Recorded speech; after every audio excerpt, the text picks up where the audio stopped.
Hey guys, welcome to the Kyling channel. I recently picked up a NuPhy Air 75 version 2, which is a low profile mechanical keyboard because I attached a keyboard tray onto my desk and I didn't leave room for my previous keyboard, which was the Keychron Q3, and so here I am. And holy crap, it fits on the keyboard tray even when it's still in the box. This is going to be awesome. We're going to do an unboxing. We're also going to look at the shine through keycaps that I picked up in white, so that should be interesting. It's kind of a shame that the Keychron didn't fit on the tray because I love using that thing. I love the look of it. I love its sort of retro futuristic style, but it also does have very different keys from the NuPhy, so it'll be cool to compare them. On a regular mechanical keyboard, you have these taller keys that kind of taper as they go up, so there's almost less space on the top for your fingers to land, which is why I actually might prefer the NuPhy. On the NuPhy, you have these shorter keys that have these fat surfaces on the top, so there's more space for your fingers to land, and that also might lend itself to that thocky sound that people talk about, because the different acoustics should disperse the air differently, and I'm no scientist, but that might sound thocky. Also, we gotta love the anime girls that they pack in there. Let's do a typing test on each of these boards and we'll compare them, even though you're gonna notice that the Keychron has tactile switches and the NuPhy has linear switches, so still should be fun to hear the different sounds. I type with just these fingers for the most part. I'm amateur. And I think I do like this more than my clicky keyboard. Let's do a comparison.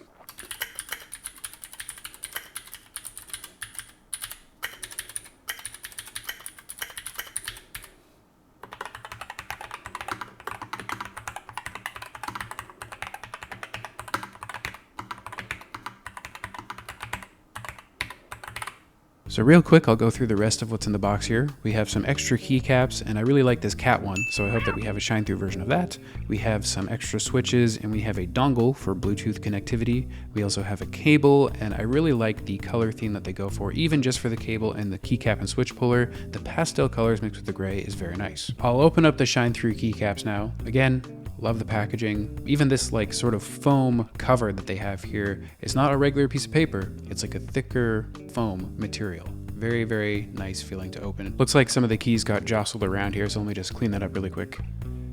Ah, perfect. YouTube magic. Totally not magic. You can do that with free software in a 10-minute tutorial. Looks like they do have a shine through cat keycap, so I'll have to figure out where to put that on the board. By the way, this is what the RGB backlight looks like with the stock caps with the lights on, and then also with the lights off, since that's probably the main thing we'll be comparing with the shine through caps. So for me personally, I'm gonna replace the white keys, the escape key and the enter key, and then see where I wanna go from there. But I think there's gonna be people out there who wanna see the entire set replaced, so I'll definitely do that too.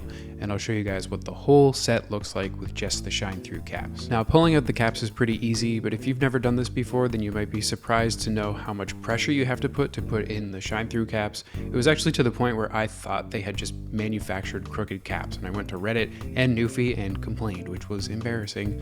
But the good thing about it is once you get them in, they're very solid and it feels a little bit more clacky to type on, so it's a good thing. And I don't know why I just swiped those away. I just stopped here because I might use this configuration for myself, but I still want to replace the rest of the keys for the video. I've got to organize them all or else it's not satisfying, right? Okay, YouTube magic. Boy, that would be so much more magical if I didn't have to physically do it again off camera. Anyway, let's replace the rest of these keys. So I'll show you the lighting, and then I'll show you some shortcuts and commands you can use on your keyboard to control the lighting. Then for those who want to set up macros, I'll show you how to use the VIA app, which can be an issue on this keyboard. Boy, look at how satisfying this is. So nice and organized. Very, very nice. I think I can safely swipe these away again now. And we will get into this lighting stuff. So you can choose either wired or wireless mode using the switch on the back. Obviously you need the dongle for wireless mode. I'm just gonna go wired right now. And this is what the backlight looks like in regular lighting. This is what it looks like in medium lighting.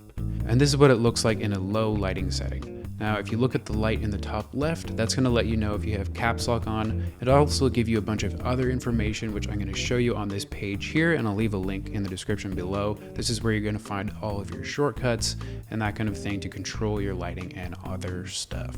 It's pretty easy. Function left will control your effects, function right controls the color of the effect, and then function up and down controls brightness, and function greater and less than controls the speed of how the effect cycles through.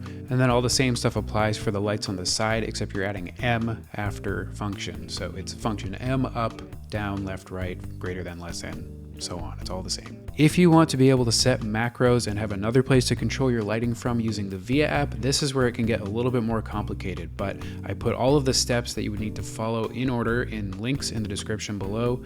So once you've followed those, I've also added another step at the end that hopefully can help you if it's still not working for you. The first thing you would need to do is go to the link labeled as step 1 in the description, follow all of the instructions, and then if at the end of that you're unable to authorize your device in the configure tab, then you can go to step 2 and follow all of those instructions. But if you follow all of those instructions and now it just says no driver in brackets here with a red message below it, but you tried to flash the firmware to your device anyways and you're still unable to configure your device in the configure tab, then I recommend going to tools at the top of QMK and selecting install drivers. For me, that solved the problem, so hopefully it will solve it for some of you too.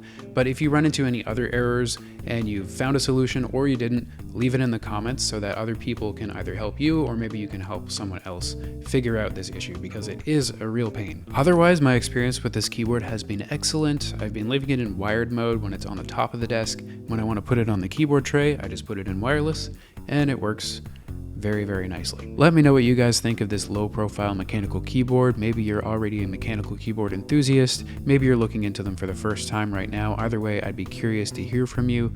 Thank you for watching. Leave a like and subscribe if you feel inclined to do so, and I will see you in the next one.